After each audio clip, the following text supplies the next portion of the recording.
Welcome back to our channel. இன்றைக்கி நம்ம pepper mushroom fry எப்படி செய்யுதுன்னு பார்க்கலாம்.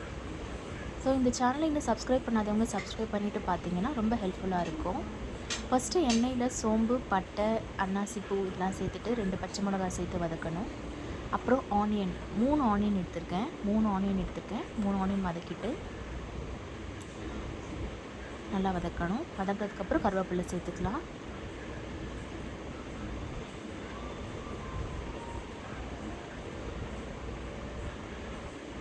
அடுத்து நல்லா வதங்கினதுக்கப்புறம் இஞ்சி பூண்டு பேஸ்ட் சேர்த்துக்கலாம்.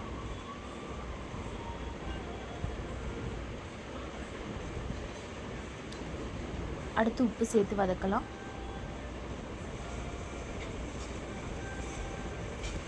நல்லா வதங்கினதுக்கப்புறம் தக்காளி சேர்த்துக்கலாம். 2 தக்காளி நான் எடுத்துருக்கேன். 2 தக்காளி எடுத்து சேர்த்துக்கலாம். மிளகாய்த்தூள், மஞ்சத்தூள் 2 ஸ்பூன் மிளகாய்த்தூள், 1/4 ஸ்பூன் மஞ்சத்தூள் சேர்த்து நல்லா வதக்கணும். ஒரு 1/2 கிளாஸ் ஆஃப் வாட்டர் சேர்த்துக்கணும். அதிகமாக தண்ணி சேர்க்கக்கூடாது. மஷ்ரூமில் இருக்கிற வாட்டரில் தான் மஷ்ரூம் நல்லா ஃப்ரை ஆகும். நான் இப்போ 250 கிராம்ஸ் மஷ்ரூம் எடுத்திருக்கேன். மஷ்ரூம் எடுத்து நல்லா ஸ்லைஸ் பண்ணிவிட்டு முக்கியமாக நல்லா வாஷ் பண்ணிடணும். க்ளீனாக வாஷ் பண்ணணும்.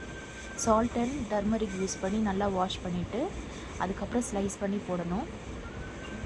அதுக்கப்புறம் பெப்பர் அண்ட் சோம்பு நல்லா பொடி பண்ணி சேர்த்துக்கணும். பொடி பண்ணி சேர்த்து மிக்ஸ் பண்ணிவிட்டு மூடி போட்டு வேக வச்சு எடுத்தோடனே கொத்தமல்லி தழையை தூவி இறக்குனா சுவையான பெப்பர் மஷ்ரூம் ஃப்ரை ரெடி.